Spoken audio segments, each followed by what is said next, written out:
Hello বন্ধুরা, আপনারা সব কেমন আছেন? আশা করি ভালো আছেন। আজকে আমি একটা স্ন্যাক্সের খাবার করে দেখাবো। তার জন্য আমার লাগবে 2 প্যাকেট চাউ নিয়েছি আমি। এটাকে আমি এখন জল দিয়ে সেদ্ধ করে রাখবো। তারপরে এখানে দেখুন একটা আলু আমি গ্রেট করে নিয়েছি, ভালো করে ধুয়ে রেখেছি। আর এখানে আমি সেদ্ধ আলু না, এটা কিন্তু কাঁচা আলু আমি গ্রেট করে রেখেছি। এখানে নুন নিয়েছি, এখানে রসুন বাটা, আদা বাটা নিয়েছি, লঙ্কার গুঁড়ো, হলুদের গুঁড়ো, 2টো ডিম, আর এখানে আমি মিডিয়াম সাইজের 3টে পেঁয়াজ, আমি কাঁচা লঙ্কা কুচিয়ে রেখেছি। আর আমার লাগবে এখানে বেসন আর চালের গুঁড়ো। এইবারে আমি এখানে কড়াইটা বসিয়ে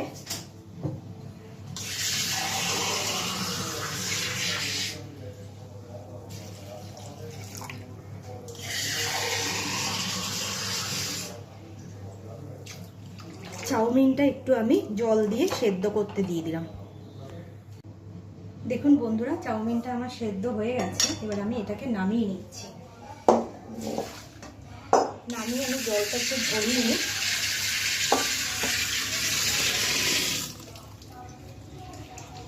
দেখুন জলটা আমি ছড়াতে দিয়ে দিয়েছি, একটু ঝরে যাক জলটা। দেখুন বন্ধুরা, চাউমিনটা সেদ্ধ হয়ে গেছে। এইবারে আমি এই যে উপকরণগুলো দেখছেন, আমি এগুলো সব এটার মধ্যে নিয়ে নিচ্ছি চাউমিনটা।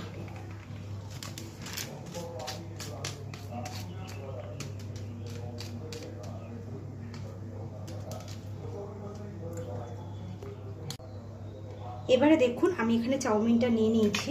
এবারে এই কুচনো পেঁয়াজ আর কাঁচা লঙ্কাগুলো দিয়ে দিলাম। দিয়ে এখানে একটা ম্যাগির মশলা আছে, এই ম্যাগির মশলাটাও এখানে দিয়ে দিচ্ছি।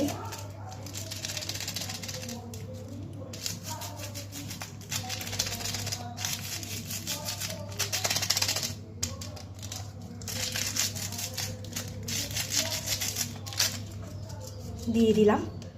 এইবারে আমি এখানে 1 চামচ, 2 চামচ, 3 চামচ বেসন আর 1 চামচ, 2 চামচ মতো এই দিলাম, চালের গুঁড়ো দিলাম। এইবারে আমি এখানে 2টো ডিম ফাটিয়ে দিচ্ছি, একটা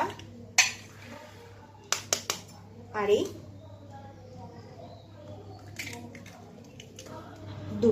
দুটো ডিম আমি এখানে ফাটিয়ে দিলাম।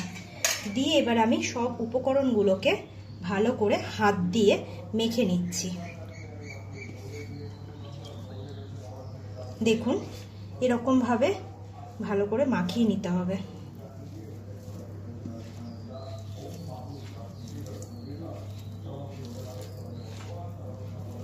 সবকটা উপকরণ যাতে ভালো করে মিশে যায়। দেখুন এরকম ভাবে ভালো করে মাখিয়ে নিতে হচ্ছে।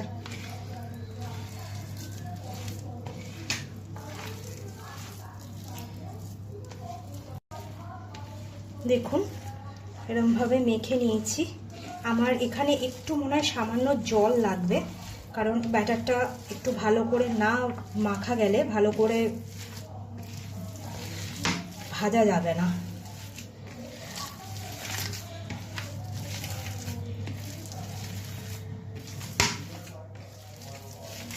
সামান্য আমি একটু জল ওপর দিয়ে ছিটিয়ে দিলাম।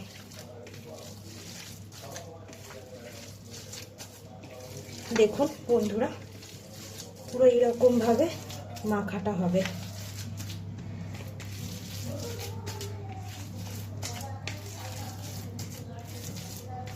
আর এটার মধ্যে আমি একটু ব্যালেন্স রাখার জন্য সামান্য একটু চিনি দিচ্ছি।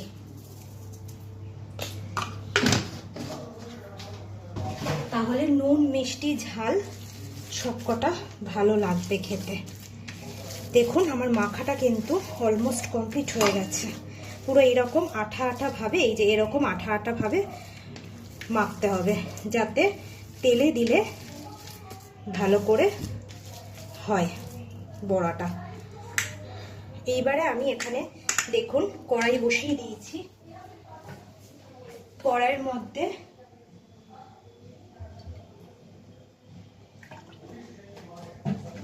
দেখুন কড়াই বসিয়ে দিয়েছি, কড়াইয়ের মধ্যে অনেকটা পরিমাণে তেল নিয়েছি যাতে এগুলো ভালো করে ডুবো তেলে ভাজা যায়। বন্ধুরা দেখুন বন্ধুরা, তেলটা গরম হয়ে গেছে। এইবারে আমি এই মেখে রাখা চাউমিনের পকোড়াগুলোকে এবারে একটা একটা করে শেপ দেব। এরকমভাবে আমি ছোট ছোট করে শেপ দিচ্ছি, দিয়ে তেলের মধ্যে ছাড়ছি। আমি আঁচটাকে একটু অল্প করে দিয়েছি কারণ জিনিসটা ভালো করে ফ্রাই হতে হবে।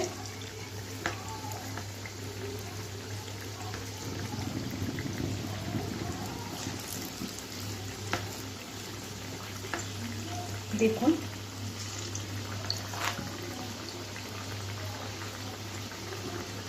পকোড়াগুলোকে আমি ডুবো তেলে এরকমভাবে ছেড়ে দিলাম। এবার এক পিসটা ভাজা হোক ততক্ষণে। দেখুন বন্ধুরা, এক পাশটা ভাজা হয়ে গেছে। দেখুন উল্টানো যাচ্ছে। আমি একটু আঁচটা বাড়িয়ে দিলাম, দিয়ে এবারে আরেক পিসটা আমি উল্টে দিচ্ছি।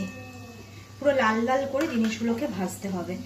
বন্ধুরা এত সুন্দর গন্ধ বেরোচ্ছে, মানে আপনারা বাড়িতে একবার ট্রাই করবেন এই চাউমিনের পকোড়া রেসিপিটা। আর আপনাদের এই রান্নাটা ভালো লাগলে please like, share and subscribe করে দেবেন চ্যানেলটাকে। দেখুন আমি এটা ভালো করে উল্টে দিচ্ছি।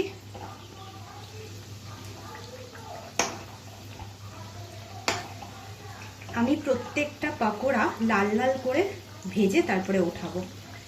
এটা আমি ভালো করে ভাজতে দিচ্ছি। দেখুন বন্ধুরা, আমার এগুলো লাল লাল করে ভাজা হয়ে গেছে। এবার আমি একটা একটা করে তুলে ফেলছি।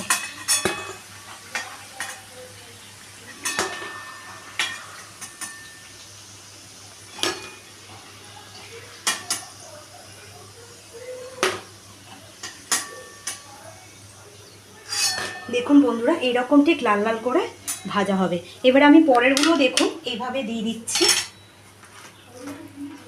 এরকমভাবে আমি সবকটা পকোড়া চাউমিনের পকোড়াগুলো ভেজে নেব।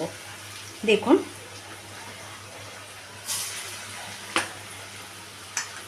তেল গরম হয়ে গেছে।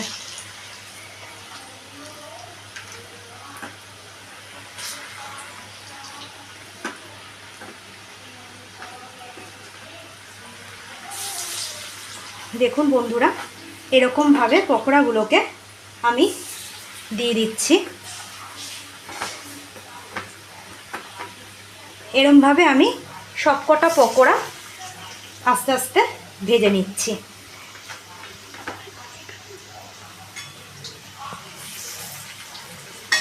এগুলো এবার আমি হতে দেব। দেখুন বন্ধুরা, আমার এটাই লাস্ট, এটা ভাজা হয়ে এসছে। এবার দেখুন আস্তে আস্তে আমি এটা উঠিয়ে নিচ্ছি। সবকটা ফ্রাই হয়ে গেছে।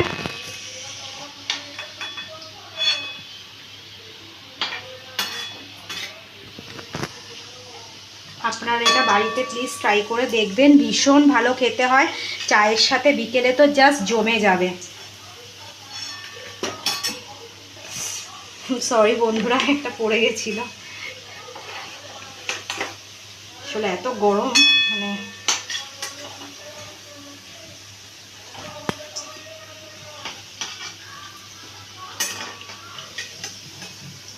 দাঁড়ান বন্ধুর, আস্তে আস্তে তুলি, ভীষণ গরম, ভয় লাগছে।